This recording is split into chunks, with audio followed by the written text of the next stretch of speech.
Selamat siang, Saudara. Sigi 30 menit edisi perdana di tahun 2007 ini. Kami awali dengan topik hilangnya maskapai penerbangan Adam Air KI 574 jurusan Surabaya Manado. Bagaimana kisah hilangnya pesawat Naas itu dan bagaimana sesungguhnya trek keselamatan maskapai Adam Air selama ini? Bagaimana pula upaya pencarian yang dilakukan hingga kini? Bersama saya Rika Amru, inilah Sigi 30 menit.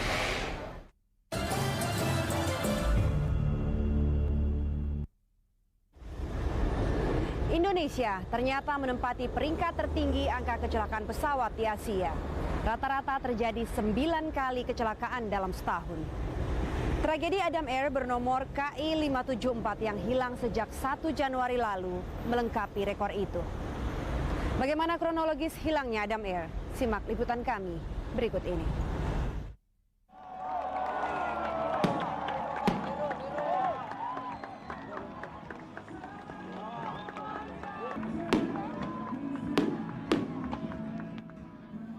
Tahun baru 2007 baru saja tiba.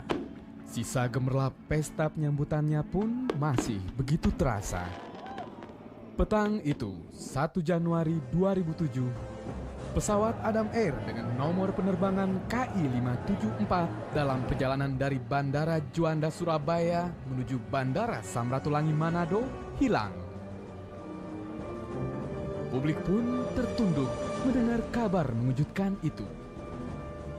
Sahdan pada pukul 12:59 waktu Indonesia Barat, pesawat yang bermuatan 102 orang ini lepas landas dari Bandar Udara Juanda, Surabaya.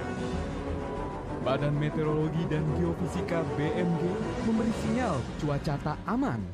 Kecepatan angin sekitar 30 knot atau 55 km per jam. Tingkat awan berjenis cumulonimbus dengan kepekatan 3. Ini adalah jenis awan yang sulit ditembus pesawat.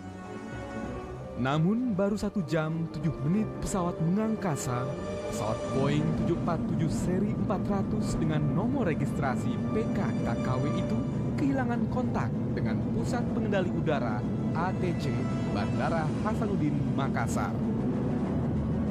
Pesawat yang dipiloti Kapten Refli A. Widodo dan kopilot Yoga saat itu berada di ketinggian 35.000 kaki atau sekitar 10.006 meter di atas bumi.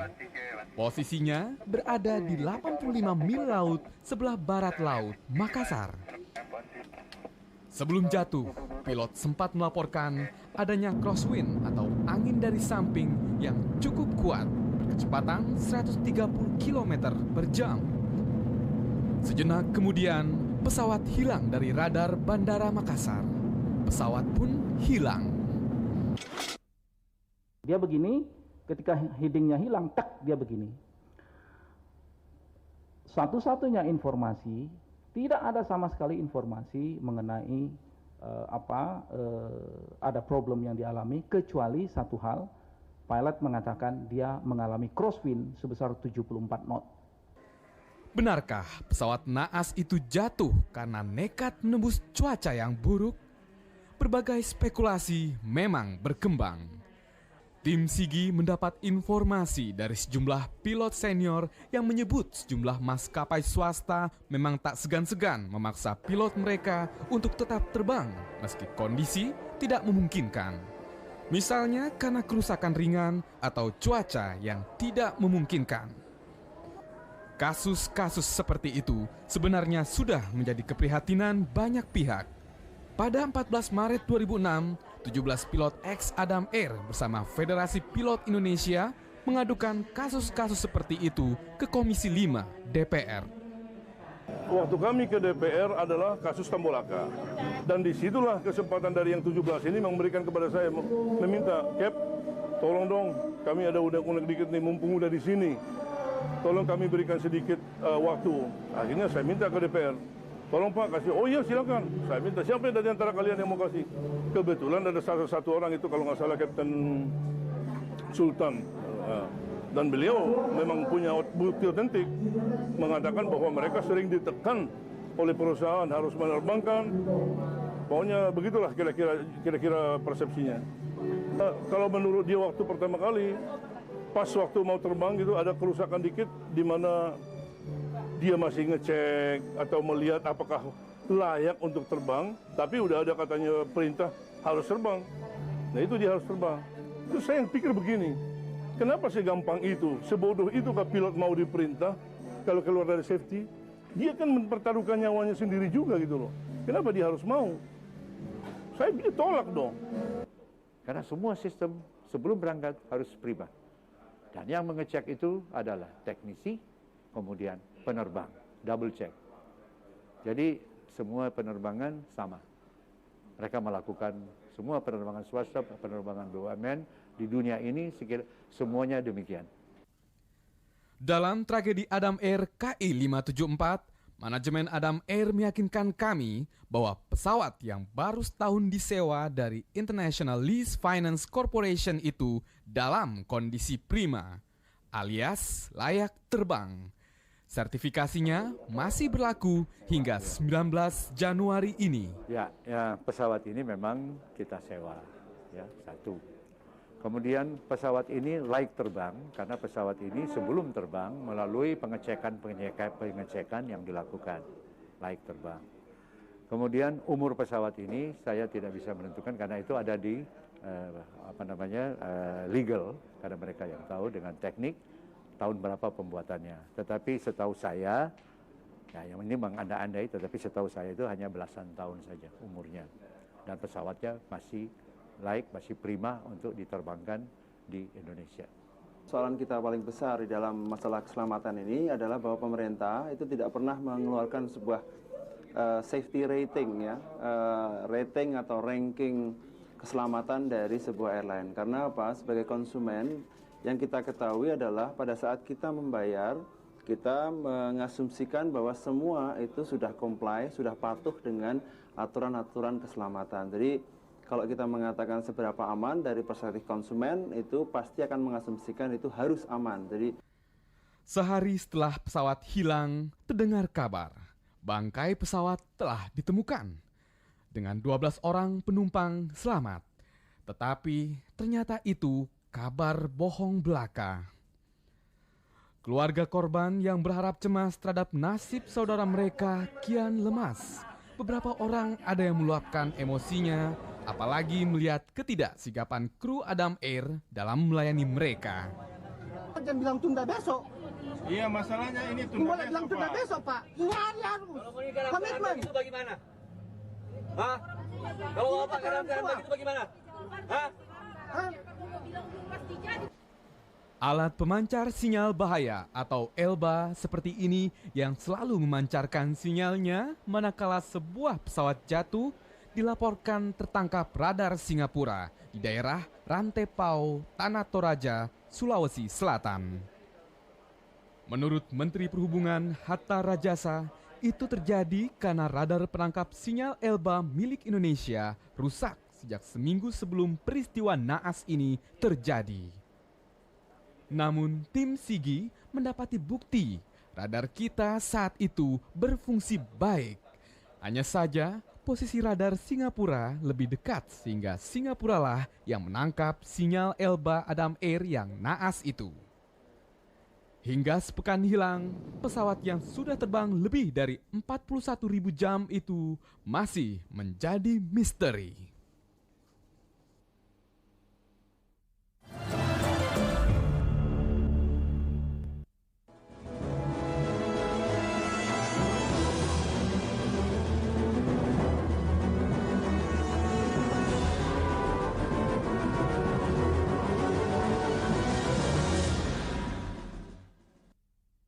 Berbagai upaya pencarian pesawat Adam Air telah dilakukan. Tim SAR sudah menyisir laut dan daratan di sekitar wilayah Sulawesi Barat dan Sulawesi Selatan. Operasi ini bahkan dengan melibatkan Angkatan Udara Singapura dan kini Amerika. Mengapa pesawat Adam Air itu susah diketemukan? Kembali kita simak liputan tim kami berikut ini.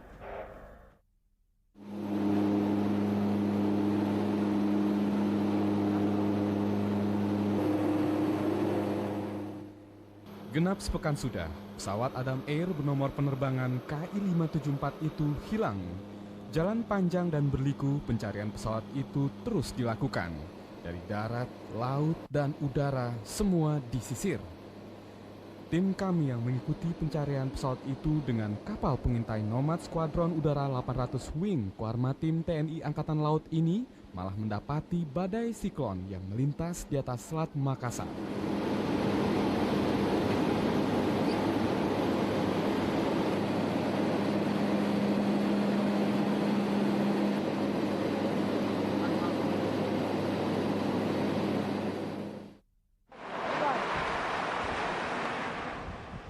Di pantai Tara Ujung, Pambuang, Kabupaten Majene, kami mendapati sejumlah baju, sepatu, dan sandal yang terseret arus ke tepi. Namun kesaksian warga mementahkan dugaan bahwa barang-barang itu dari reruntuhan pesawat yang tengah dicari. Pak, jadi Bapak tidak heran dengan barang-barang begitu, Pak? Tidak, nah biasa itu saya cari-cari, biasa bisa dipakai. Oh, gitu. Celana pendeknya, baju-baju pos yang dipakai kerja tuh biasanya biasa itu ada, baik. Sapinya nggak bisa naik, sapinya gimana nih? Dari darat, ratusan tentara, polisi, anggota PMI, dan warga dikerahkan untuk terus melakukan pencarian jejak pesawat Boeing 747-400 Adam Air itu. Di Sulawesi Barat, tim ini melakukan pencarian jatuhnya Adam Air dengan menyisiri pegunungan Limboro dan sekitarnya. Pencarian di sekitar lokasi ini didasarkan atas kesaksian warga yang sempat melihat pesawat terbang rendah menuju Gunung Limboro. Namun sejauh ini, tim SAR yang memasuki kedalaman hutan belum menemui lokasi jatuhnya pesawat itu. Di Kabupaten Tanah Toraja, tim SAR dan warga menyisir hingga pegunungan Sinaji yang berada di perbatasan Kabupaten Toraja Enrekang dan Kabupaten Luwu. Tim juga menyisir daerah pegunungan Sarira di Kecamatan Sanggalangi. Kabarnya di sini seorang warga pada hari kejadian mendengar ledakan keras dari arah balik gunung. Sayang, tim tak menemukan apa-apa.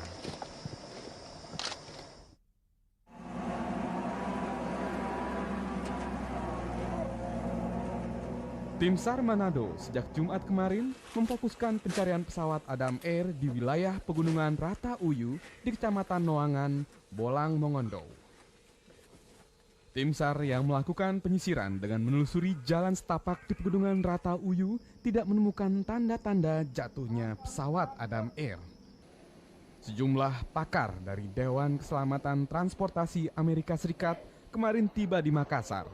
Mereka akan membantu pencarian pesawat Adam Air yang hingga kini belum ada titik terang.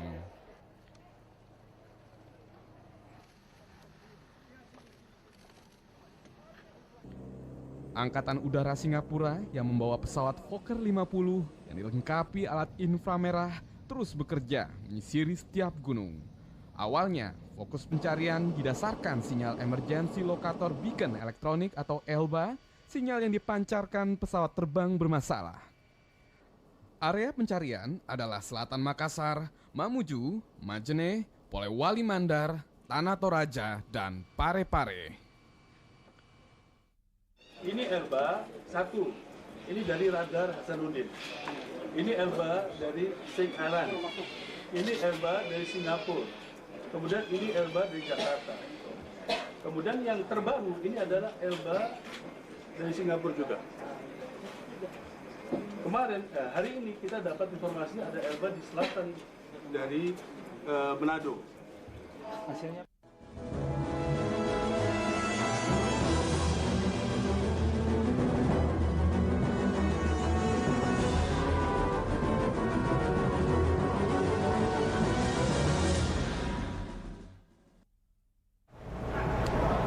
Adam Air sebenarnya merupakan pemain baru dalam bisnis penerbangan.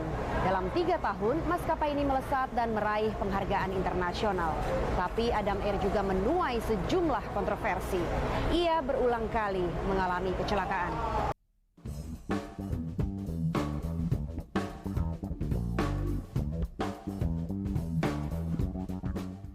Maskapai Adam Air berdiri dengan nama perusahaan PT Adam Sky Connection Airlines.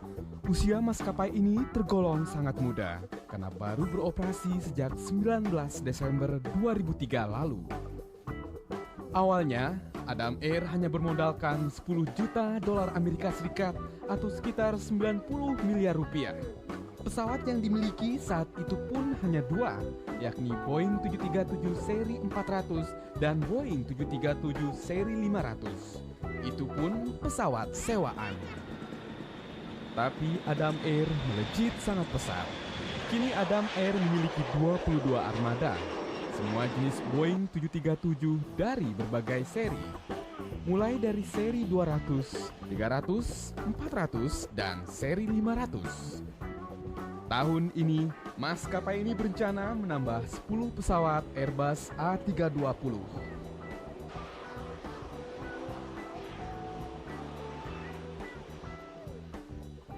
Sukses Adam Air membawa maskapai ini menerima penghargaan internasional Award of Merit untuk kategori airline bertarif murah atau low cost airline pada 8 November lalu.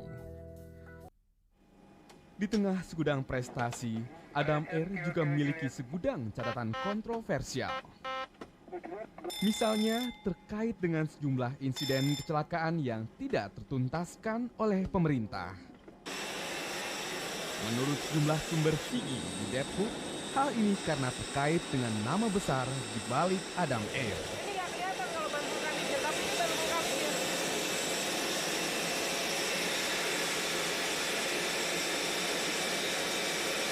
Ini kode-kode yang menunjukkan bahwa ban ini bukan ban baru, bantu kami.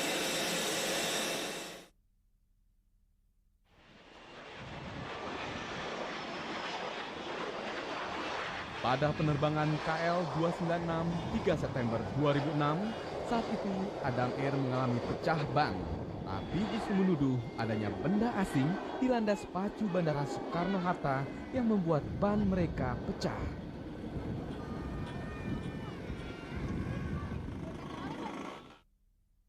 Masih terjadi kejadian-kejadian misalnya pecah ban dan selalu mengatakan bahwa ini penyebabnya adalah misalnya FOD dan sebagainya.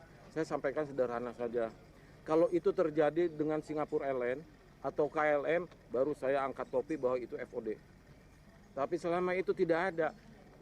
Pecah ban itu tidak pilih-pilih.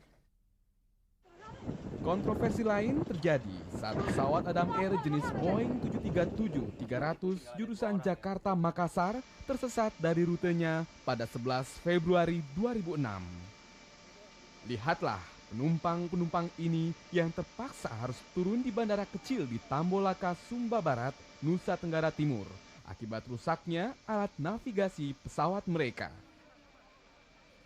Alih-alih menggrounded pesawat agar bisa diinvestigasi oleh Komite Keselamatan Transportasi KNKT, pihak Adam Air justru mengirim pesawat lain ke bandara itu untuk menjemput para penumpang dan menerbangkan pesawat yang rusak itu ke bandara tujuan Makassar. Tidak sampai di ujung. Padahal tim KNKT belum tiba dan bandara Tambolaka jauh dari layak disinggahi pesawat berbadan besar seperti Boeing milik Adam Air itu. Lihatlah bagaimana pesawat ini didorong-dorong warga layaknya angkot yang mogok. Fakta ini jelas tidak bisa dibenarkan menurut standar penerbangan sipil internasional atau ICAO.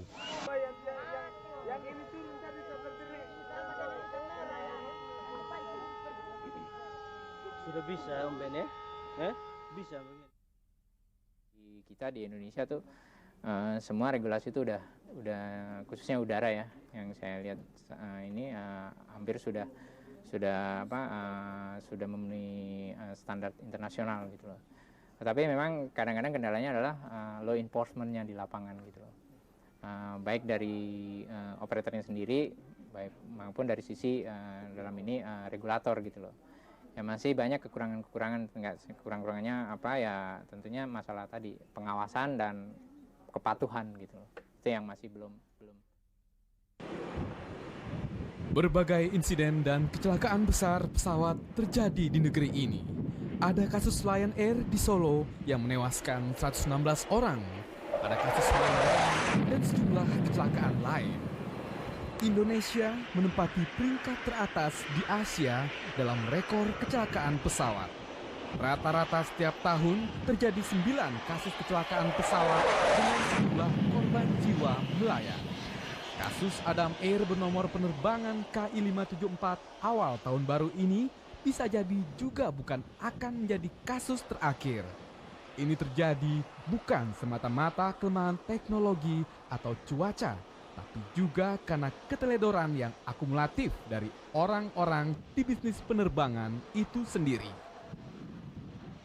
Sama sekali tidak benar, karena namanya keselamatan itu kan tidak bisa ditawar. Dan itu sudah ditentukan aturannya oleh Menteri Perhubungan.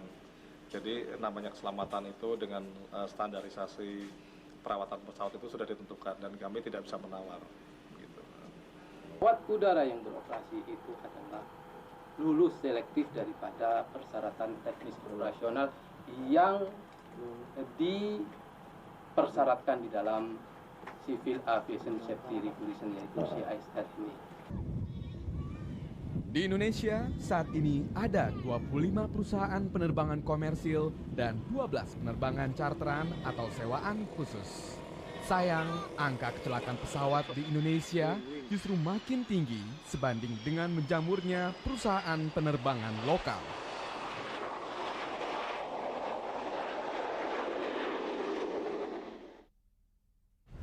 Kita berharap janji pemerintah untuk lebih tegas menegakkan aturan main penerbangan nasional pasca tragedi hilangnya Adam Air ini bukan sekedar janji manis belaka.